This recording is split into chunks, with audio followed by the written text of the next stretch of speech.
Donald Trump is a catastrophe for our climate, and we must start preparing for the disasters to come. I'm going to read into this more from Byline Times, you guys. Let's go.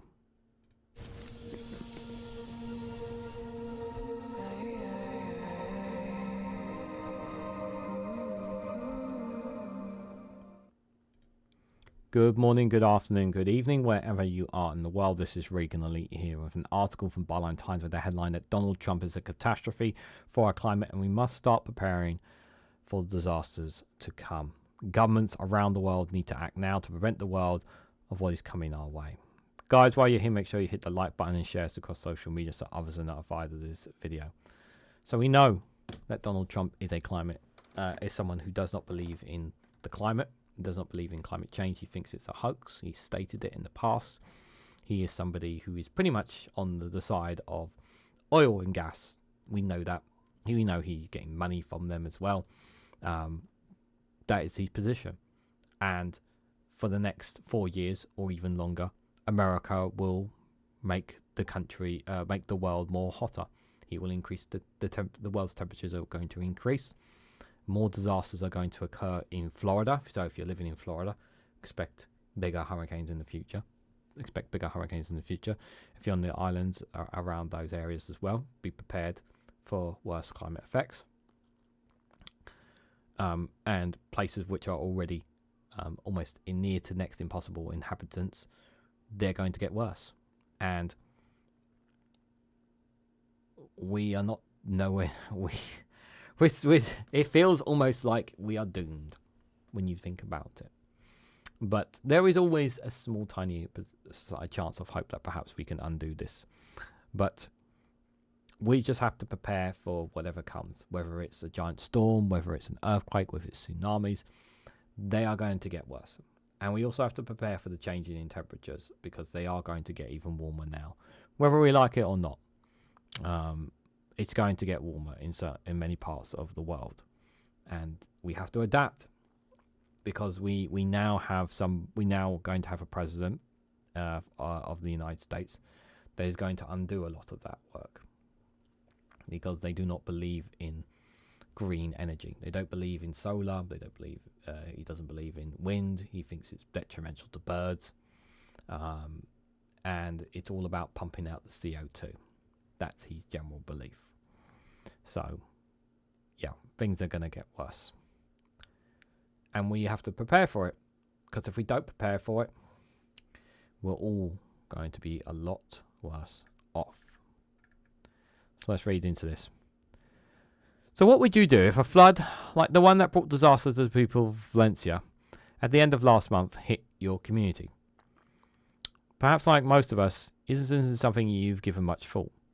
We all need to start taking this possibility much more seriously, as do our governments, because the hope that global heating can be limited to 1.5 degrees above pre-industrial levels is now dead.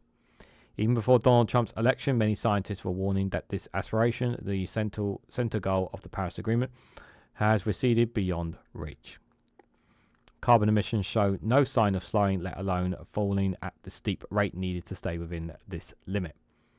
In October, the UN Environment Programme, the UNEP, reported that emissions had risen 1.3% in 2023.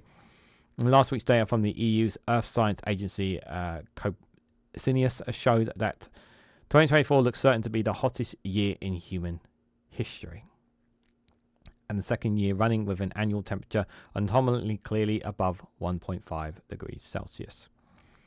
Trump's promise to reverse the Biden administration's clean energy plan and drill, baby, drill means that emissions and the global heating that they're driving are now sure to rise even faster. Carbon's brief calculates that with Trump's hard foot on the fossil fuel pedal, US emissions will add an extra 4 billion tons of carbon dioxide equivalent by 2030. More than twice as much has been saved worldwide in the past 5 years by the deployment of clean energy technology. So all the work that has been done by the rest of the world, other parts of the world that is done, is going to be completely wiped out by Donald Trump. Wow. That's bad. Jesus. This doesn't mean that it's time for other people in other countries to give up on efforts to get their governments to act faster on emissions, quite the opposite. As the UN tweeted on the 6th of November, every fraction of a degree of warning can be prevented if we'll soften the impact of climate change. But this does not mean that we cannot expect the catastrophes that we're already seeing, deadly heat waves, hurricanes, forest fires, and extreme rainfall to get rapidly worse. Few people have experienced anything like the rain that have inundated western Spain at the end of last month. On the 29th of October, in the small town of Toulouse, southeast of Valencia, saw 77.18 centimetres, that's 30.4 inches, in the courses of 24 hours. More rainfall on the nearby village of Chaviga in 8 hours than had fallen in the previous 20 months. One resident told AP, "We could hear the roar of the waves, which was unbelievable. The streets were completely flooded, and we were all hoping for some lightning that could at least see the situation we're in. It was all waves, currents everywhere. When dawn broke, all we saw the houses that had disappeared, and there was a feeling of impotence because we didn't know where to start looking for people." Many in Valencia feel that both national and regional governments failed to give people adequate warnings about what was to happen and were slow to help stricken communities.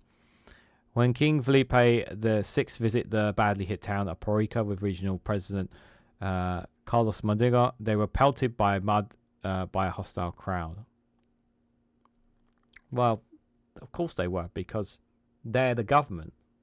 They're the king and the president, and where they come in wearing suits and whatever. What are them visiting going to do? And they're understandable to be angry. Valencia's regional government, an alliance of the Conservative People Party (PP) and the far-right anti-environmentalist Vox, have recently dismantled the regional's emergency units set up by previous administrations to coordinate response to national disasters.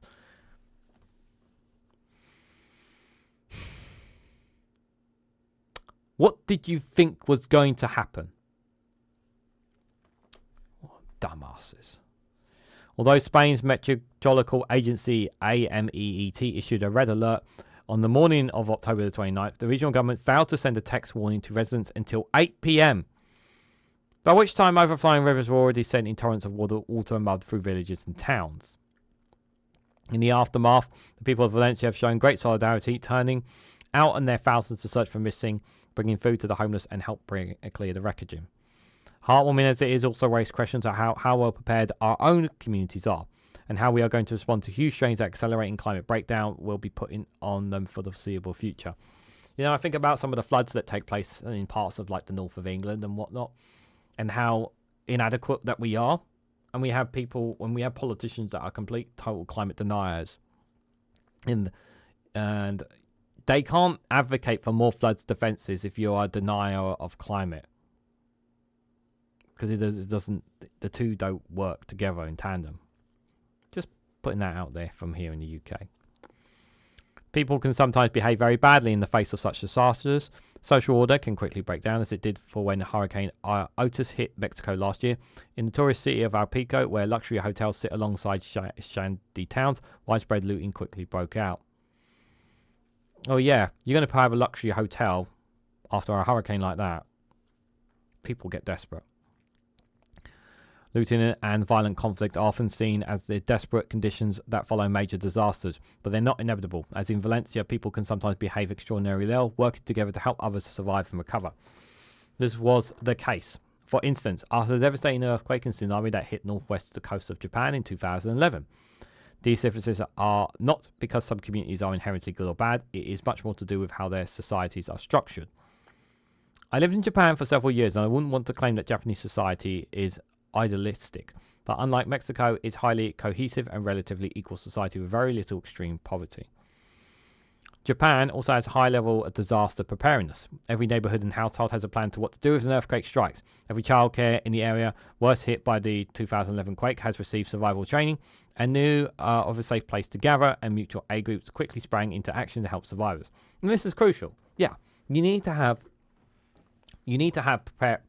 Wherever you are in the world, whatever country it is, they need to have all these things to prepare. Now, we know some countries are much worse off than others, but it's all about just having these fundamental things in place. It's not always about sometimes just the money. It's about just simple education. Like this right here, about every school child in the area was hit in the 2011 quake, knew what to do. They have received survival training. So they were educated on it. Something that, you educate and you put into children's brain. Now, I know it's a different culture and whatnot. People will argue in Japan. I get that. But they know what to do, how to respond, because it's literally in their DNA when earthquakes come around. They know what to do, know how to react to it. And when there are other disasters taking place around the world, they need to be given, if they're not going to be given the survey, they need to be given, especially if they cannot afford it, especially the poorer countries, the training, survival techniques and everything that they need to overcome these. But we know that America is going to become more isolationist from the rest of the world, because that's what Donald Trump wants. So how well we are prepared in the UK? Well, how do people even understand the risk? We should be clear that these are not just to homes and physical infrastructure, they're also to incomes, food supplies, health, insecurity, from civil violence. The truth is that not many people, or indeed national or local authorities, have begun to think in depth about what can be done to mitigate them. However, quite a bit of research has been carried out into what makes some societies and communities more resilient than others. And in 2020, Dr. Nadine Andrews, a social researcher for the Scottish Government, presented this at an event organised by Architecture or Design Scotland. Some of the physical factors Dr. Andrews highlighted is fairly obvious, such as making sure that buildings and infrastructure are climate ready and investing in flood reductions and measures in vulnerable areas. At least they ought to be, but we're still building houses on floor planes. And there are very few homes that are now insulated to help people withstand the sort of extreme that we're already beginning to see. But Dr. Andrew also wanted to stress the key role of social infrastructure, whether it's a society that is structured that make people feel that they have a stake in it and that they feel treated fairly. And so they're not made immediately desperate and destitute by climate shocks, either local or global. UK's food sector is now highly integratable into global food chains, but what if, or more realistically, when these break down as a result of climate stresses on agriculture? How are things going to be able to feed themselves and their families? This is not a distant prospect. Harvests of many staple crops have been badly hit, and drought and extreme rainfall recently, including potato, rice, soybeans and olives, and recent floodings in eastern Spain is going to impact significantly on prices and availability of fresh vegetables and fruits in the UK markets this winter, as many of these originate from these regions. So if you're against your cost of living, again, in certain things are going to go up. And guess who you're going to blame? You're going to blame the British government rather than other factors, because that's what people do. Hence the stupidity of some people. National food security is an issue that UK governments hardly thought about at all since World War II. Yet in January, 8 million adults and 3 million children experienced food insecurity, according to the Food Foundation. And yet we are overrun with food banks due to this cost of living crisis. It's not looking good here, is it? NHS data shows more than 800,000 patients were admitted to hospital with malnutrition last year, 3 times more than 10 years ago. Because food security is not just about the availability of food, it's about the affordability relatively to income. As Dr. Andrews underlined, knowledge, planning and decision making are crucial to resilience. Are people being made aware of this kind of impact that we're going to see and being involved in planning for these? And if so, they are far more likely to respond successfully when these arrive. And how well do these people actually know each other? If you know your neighbours and feel that you're in the same boat as them, you're much more likely to want to help each other as an emergency. This kind of social cohesion can make a difference between surviving and going under, both for individuals and for society itself. Extremes of poverty and wealth erode social cohesion in societies that have allowed such extremes to develop are going to be particularly vulnerable to chaos and violence as climate impacts intensifies. From this perspective, the outlook of the UK does not look good. Research by the Joseph Rowntree Foundation shows that the number of people living in destitution rose by 69% between 2019 and 2022 to 3.8 million.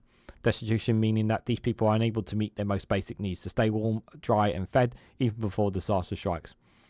For all these reasons, the idea that climate justice equals social justice is much more than a slogan. It's not only that climate impacts are felt more sharply by the poor, both in developing countries and the wealthier ones. Societies that fail to address problems of social injustice or allow these things to get worse, as the UK has been doing, will be poorly equipped to deal with the unprecedented challenges to come. The good news is that a lot of the same things that we urgently need to do to transition to a zero-carbon world can be done in ways that actually reduce inequality and social injustice and can make our societies more coherent and resilient. A massive program on home installation could not only reduce emissions but also create jobs and cut people's fuel bills. The same is true for renewables. The UK's failure to invest in these, particularly on onshore wind, is one reason why so many people are now facing fuel poverty. This is why we need to get off oil and gas, guys, so that we're not relying on these resources. We need to reduce our emissions, reduce our reliance on them, pretty much. It's not rocket science to figure this out. A wealth tax on the ultra-rich could not only pay for such investment, but also reduce the grotesquely large carbon footprint on people who currently use private jets, own multiple homes, and take several foreign holidays a year. These are political choices, and any government that fails to take them is failing in the most basic duty of government, to protect people's lives. Clearly, this duty will not be featuring in the plans of the Trump administration, but this will inevitably come back to haunt it as further climate-driven disasters hit the US. But there is much more than that in our own government can and should be doing. Given the extreme climate impacts that are heading very quickly towards us, this is not just a question of social justice, it is a question of survival. It's a very interesting and very powerful piece there by Tom Scott there from Barlow Times. On the UK, on the world, you know, this is basically pretty much about how climate will affect everyone. And it will affect everyone. Things will get worse. And we need to prepare for them. That is the ultimate reality. And it's about how we respond to them. Not just when they come, but how we respond after as well. More than ever, we need to be united and be there for each other when we need them the most. Because we are living in a world of misinformation, of dangerous misinformation, of medias that intend to deprive you from the realities of what's happening in the real world, to put you in an echo chamber or a bubble to make you think that everything is fine, that the world is going to be perfect, and that, you know, that one person's voice or a belief or an ideology is going to make everything better for you. But what you actually see in the real world tells you a very different story. You know, the stories of what's been happening in the world, of, you know, the excessive floodings that have been taking place in Africa, the heat, the incredible heat that India has braced for in the past, the smog, the unbearable smog that China are building up, and that emits one of the largest amounts of CO2 in the air, the destruction and deforestation that has been of the Amazon rainforest in Brazil by the previous Brazil administration. All these things, the wildfires in Australia, as well as in California, all these things, they are getting worse. All of them. It's not a coincidence. It's not just, you know, scientists have been saying this for years. And why would you want to stop listening to the experts, the people who have studied this, the people who have learned this, people who have grown up knowing this stuff, the people who know this stuff better than you? Why would you not want to listen to experts rather than just a politician that tells you what's right or wrong? We should always listen to the experts. We should always listen to what they have to say. We should always take everything that they do on board. It is so, so important, guys. So what do you guys think? What do you guys think about the situation we are in with regards to climate change?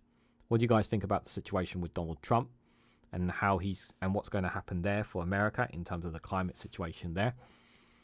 And how do you think the world, in terms of climate, are going to respond now that he's going to be the next president of the United States in just a few months' time? Let me know your thoughts and more on all of this down in the comment section below. If you haven't already, please hit the like button, we greatly appreciate. Share this across social media so others are notified of this video. If you haven't subscribed already, please consider subscribing, because it really does help support the channel. If you want to go one step further and financially support me and the work that I do here, you can do so by becoming a YouTube member for as little as 99p, or join me on Rumble or Patreon for exclusive content on those platforms. So thank you all so much for watching, and I hope to catch you all very, very soon.